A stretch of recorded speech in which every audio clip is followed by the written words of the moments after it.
إن الحمد لله نحمده ونستعينه ونستغفره ونستهديه ونتوب إليه ونعوذ بالله من شرور أنفسنا وسيئات أعمالنا. من يهده الله فهو المهتد ومن يضلله فلن تجد له وليا مرشدا.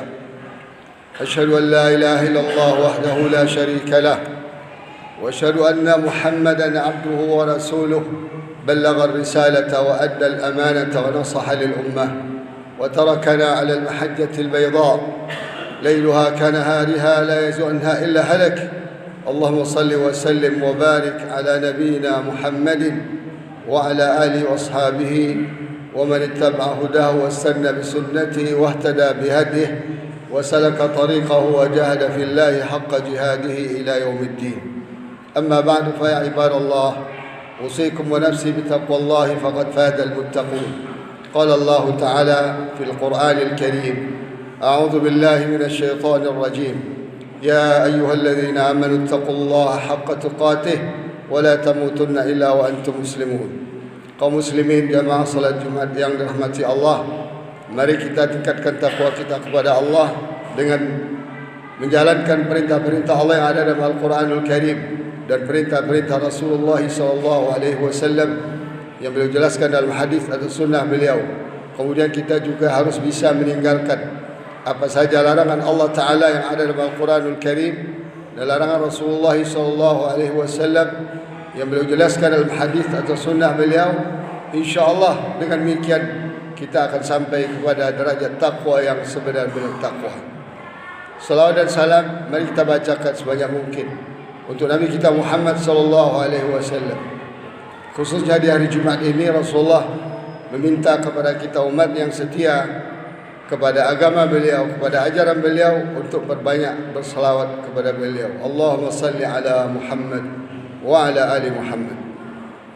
Kaum muslimin rahimakumullah, kalau kita lihat kondisi dunia hari ini memang bisa saja kita frustasi, bisa saja kita putus asa. Bayangkan di dunia yang katanya sumber dari segala kebaikan, apa yang mereka katakan dengan kemanusiaan, hak asasi manusia, persamaan hak, demokrasi dan sebagainya. Sekarang mereka sedang mempertontonkan bahwa mereka tidak lebih dari hewan-hewan buas yang sedang beringas, membantai saudara-saudara kita di Palestina, wabil khusus di Gaza, tanpa ada satu negara pun, satu orang pun yang bisa menyetopnya, walaupun sudah diupayakan untuk di stop oleh Afrika Selatan. Tapi jawaban keputusan dari Mahkamah Internasional sangat mengecewakan, karena seakan-akan memohon-mohon kepada Yahudi, kepada Netanyahu untuk nyetop perang. Mana mungkin mereka mau stop perang, karena mereka itu penjajah. Kaum muslimin rahimakumullah, dunia menonton saja. Tiap hari sekitar 200-300 orang dibantai. Sampai hari ini lebih dari 110 hari. Coba bayangkan, mayoritas yang dibantai adalah anak-anak dan wanita. Mana dunia yang menteriakkan demokrasi? Mana dunia yang menteriakkan hak asasi manusia? Mana dunia yang menteriakkan persaudaraan, bahwa kita ini bersaudara? Ada saudara sebangsa, setanah air, ada saudara semanusia. Apakah orang Eropa itu tidak manusia? Joe Biden itu apa tidak manusia? Netanyahu itu apa tidak manusia? Ternyata tidak. Perdana Menteri Inggris itu tidak manusia. Perdana Menteri Kanada itu tidak manusia. Ternyata mereka adalah hewan-hewan yang berbentuk manusia. Kemudian kita lihat juga kondisi kita di negeri kita ini sendiri, di depan mata kita juga sangat memprihatinkan. Seakan-akan sistem dan hukum di sini hukum barbar. Mana demokrasi? Mana Pancasila? Mana Bhinneka Tunggal Ika? Mana undang-undang dasar yang selama ini nyaris disembah dan disucikan? Mana? Nyaris tidak kelihatan. Sejak Indonesia ini merdeka, sekitar 79 tahun yang lalu sampai hari ini, penguasa semakin hari semakin bejat. Orde lama bejat, orde baru lebih bejat. Sekarang orde reformasi lebih sangat bejat lagi. Tentulah yang korbannya umat Islam. Di mana-mana yang korban itu umat Islam. Tapi kaum muslimin rahimakumullah, beginilah ternyata cara Allah untuk bertaamul dengan manusia yang bernama muslim. Ada kalanya mereka maju, bangkit, menang, menguasai dunia ini. Kapan itu? Ketika mereka berpegang teguh kepada agama Allah, berpegang teguh kepada Al-Quran dan Sunnah Rasulullah. Ketika itu mereka menang. 11 abad, hampir 12 abad lamanya. Tapi ketika mereka memang menjauh dari agama Allah 1 abad, 2 abad belakangan, mereka kalah. Ini sunatullah. Karena kemenangan Allah itu bersyarat. Ternyata bersyarat. Tidak bisa, Allah tidak akan mau memberikan kemenangan pada umat Islam kalau tidak terpenuhi syaratnya. Nah sekarang kita jauh dari syarat itu. Udah mulai kembali sekitar 20-30 tahun yang belakangan, kembali untuk meraih syarat-syarat itu. Coba lihat, kaum muslimin rahimakumullah,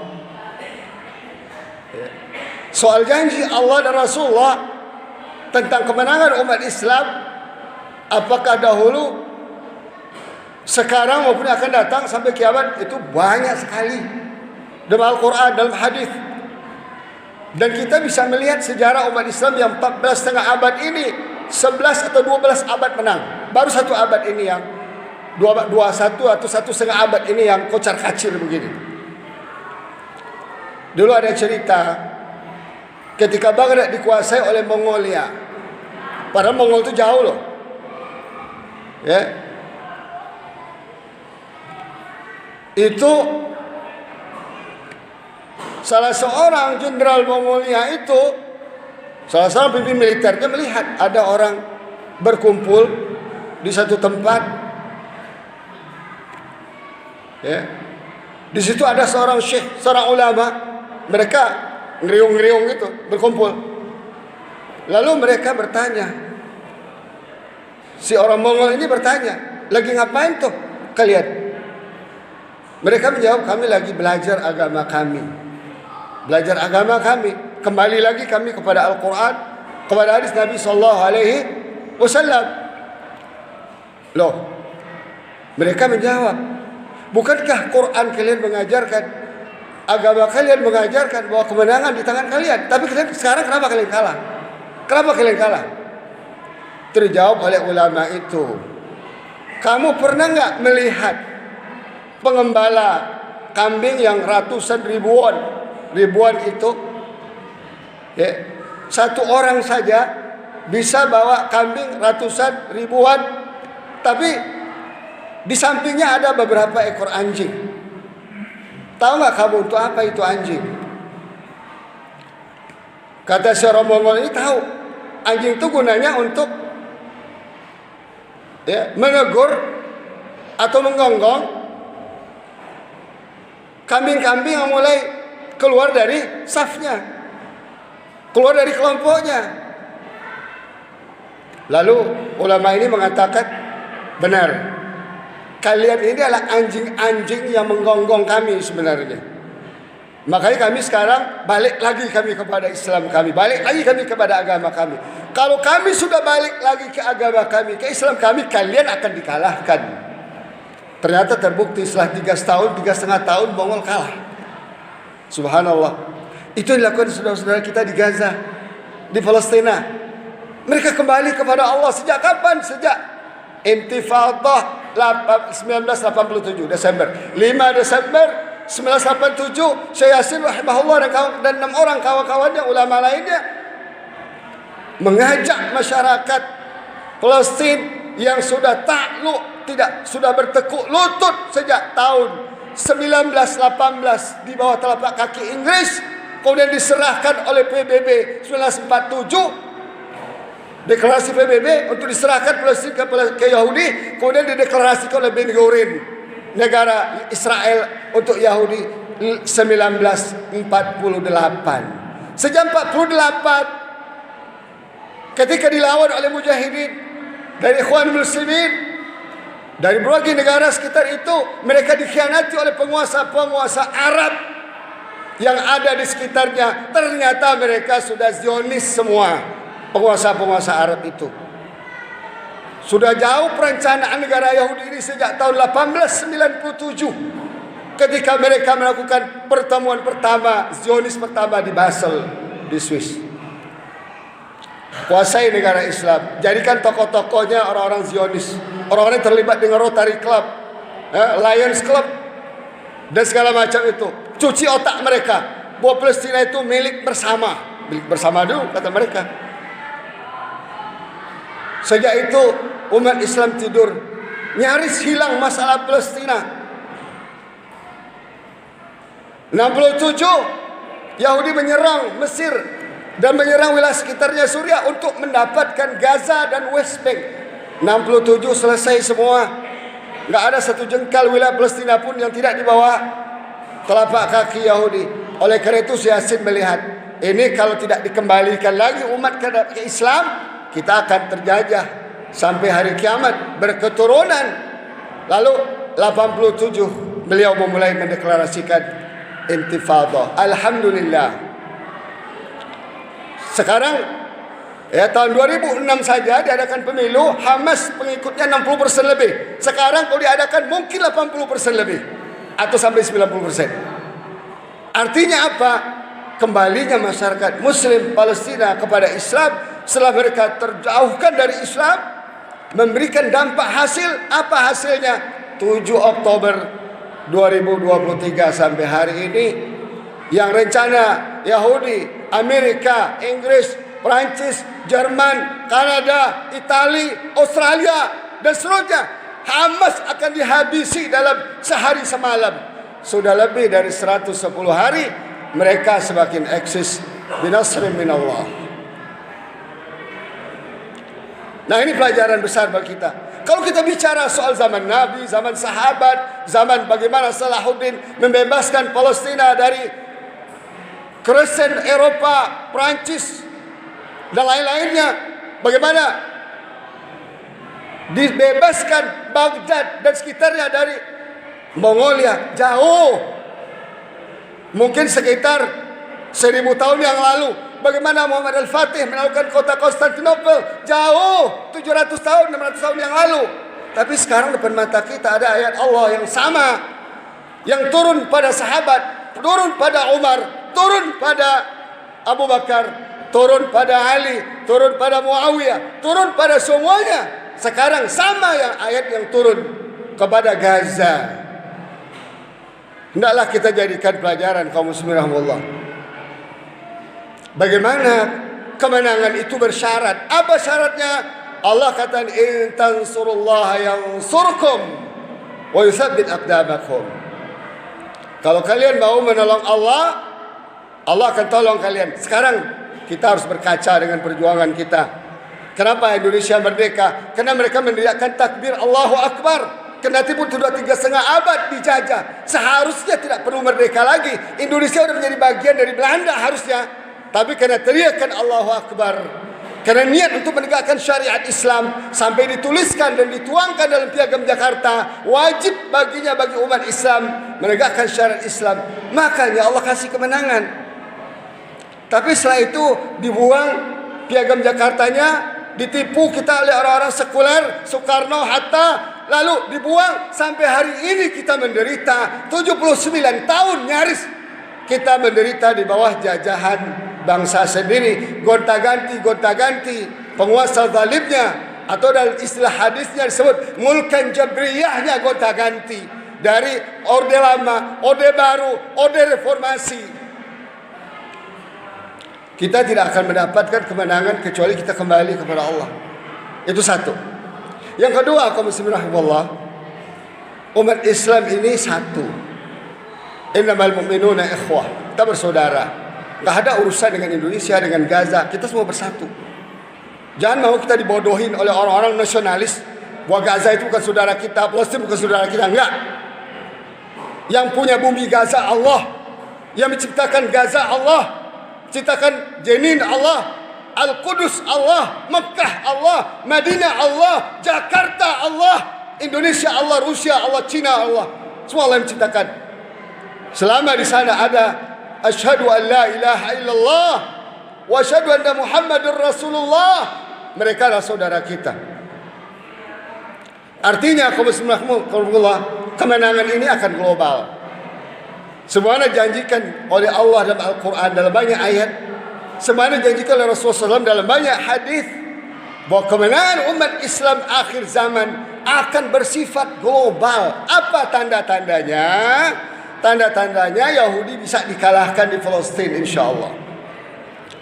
Kemudian apa lagi tanda-tanda yang lain? Diantaranya umat mulai kembali kepada Islam. Tanda-tanda lain adalah bahwa orang-orang Barat, orang kafir berbondong-bondong masuk Islam.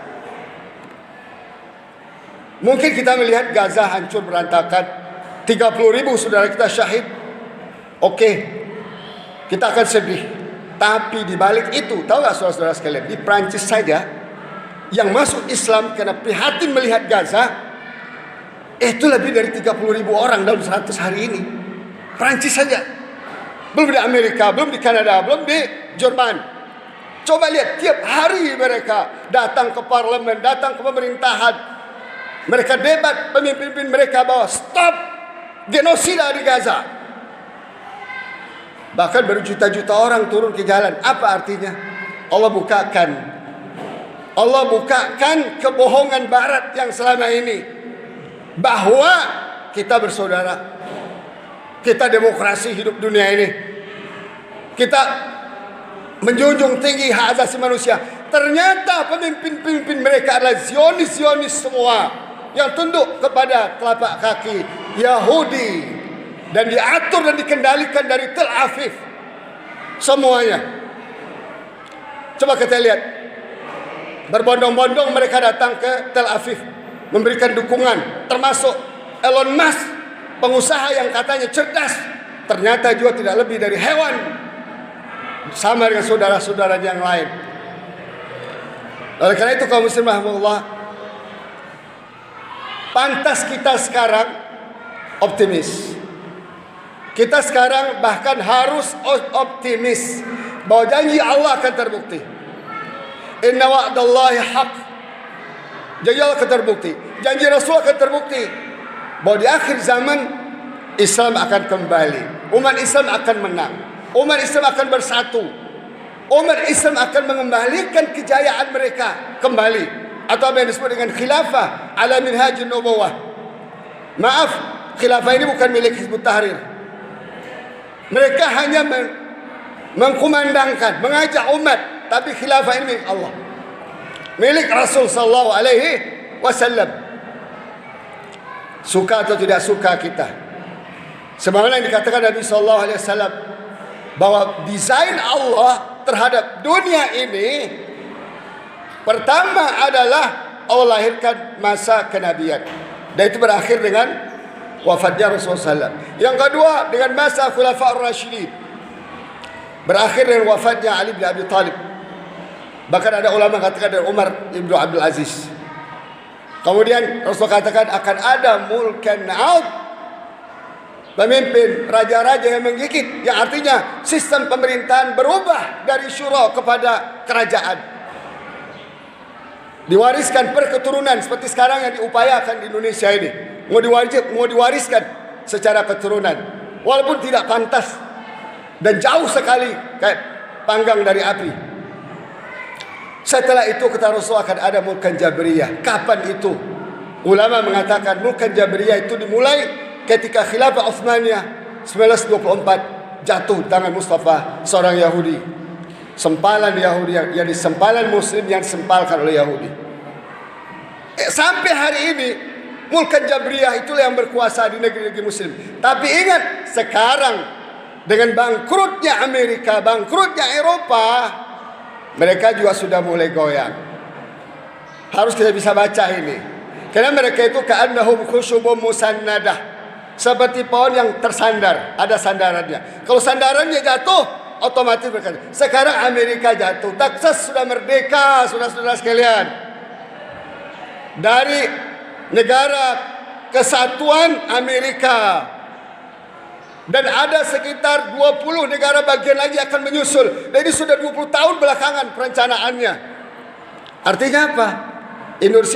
Amerika diambang kehancuran, sebagaimana Uni Soviet hancur tahun 90-an di bawah telapak kaki mujahidin Afgan, dan Amerika ternyata hancur juga di bawah telapak kaki mujahidin Afgan tahun 2021 kemarin. Mari kita baca persoalan dunia ini berdasarkan petunjuk Allah dan Rasulullah SAW.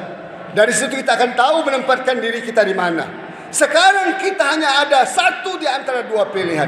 Mau berpihak kepada mulkan jabriyan, berpihak kepada penguasa-penguasa zalim yang masih bernapas hari ini, yang napasnya sudah bisa dihitung akan selesai, tidak akan lama lagi.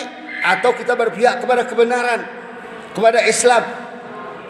Bagi saudara-saudara kita yang masih belum faham, masih tertipu oleh semboyan-semboyan barat, kemajuan peradaban, padahal sudah bangkrut. Barat itu bangkrut ekonomi, bangkrut teknologi, bangkrut akhlak, dan bangkrut kemanusiaan. Barat hari ini tinggal menunjuk, ditiup insya-Allah taala. Begitu di wilayah-wilayah Islam mau bangkrut, kaki tangan mereka sudah mau bangkrut. Mau barat, sebelah barat, bagian barat ataupun timur sosialis komunis, bangkrut sebangkrut-bangkrutnya. Nah sekarang tinggal kita mau berpihak kemana? Ke mereka kita akan digilas oleh zaman, atau kita berpihak kepada Islam, berpihak kita kepada Al-Quran, berpihak kita kepada orang-orang yang menjunjung tinggi kehormatan Rasulullah, ajaran Rasulullah, mencanangkan berdirinya hukum Allah, karena hanya hukum Allah yang adil. Afa hukmal jahiliyati yabghun wa man ahsanu minallahi hukman liqaumin yuqinun. Apakah hukum jahiliyah yang kalian inginkan? Kalian sudah merasakan 79 tahun hukum jahiliyah. Dunia ini sudah merasakan berpuluh-puluh tahun hukum jahiliyah. Masa tidak paham-paham juga? Babak belur ini, kehancuran ini, kelemahan ini, perpecahan ini, akibat kita tidak mau konsisten dengan Al-Quran, dengan Islam, dengan hadis Nabi SAW, sebagaimana yang beliau sabdakan, Inna Allah yarfa'u bihadzal kitabi aqwaman wa yada'u bihi akharin. Allah akan mengangkat derajat orang-orang berpegang dengan Al-Quran, siapapun mereka, dimanapun mereka, di Palestina, di sini, di mana-mana saja, di Cina, di mana saja. Tapi sebaliknya Allah akan hinakan, Allah jatuhkan, Allah hancurkan kaum yang tidak berpegang teguh dengan Al-Quran, walaupun namanya Abdullah Muhammad, walaupun dia keturunan Rasul sallallahu alaihi wasallam. Oleh karena itu kaum muslimin rahimakumullah, ciri-ciri kemenangan Islam sudah nyata dan jelas. Jangan kita ragu-ragu. Tapi kuncinya ada satu, kembali kepada Al-Quran, kembali kepada Islam, kembali kepada ajaran Rasulullah secara konsisten. Jangan hanya sunnah, pakaian jenggot saja. Itu bagian terkecil saja. Ada sunnah Rasul lebih besar. Berjuang untuk Islam dengan darah dan air mata kita, dengan harta dan jiwa kita. Itu sunnah yang paling besar. Nah, oleh karena itu kaum muslimin rahimakumullah, silakan kita pilih. Mau berpihak kepada mulkan jabriyah, Amerika segala macam ini, akan digilas oleh zaman. Kehancurannya sudah depan mata. Tidak ada lagi jalan lain kecuali kita berpihak kepada Allah dan Rasulnya. Inna Allah ma'al ladzina taqaw wal ladzina muhsinun. Allah pasti bersama hamba-hamba yang bertakwa dan selalu ihsan, berbuat kebaikan untuk manusia tanpa ada beda. Barakallahu li wa lakum fil Qur'anil azim. Wa nafa'ani wa iyyakum bima fihi min ayatil dzikril hakim. Fataqabbal minni wa minkum tilawatahu innahu huwas samiul alim.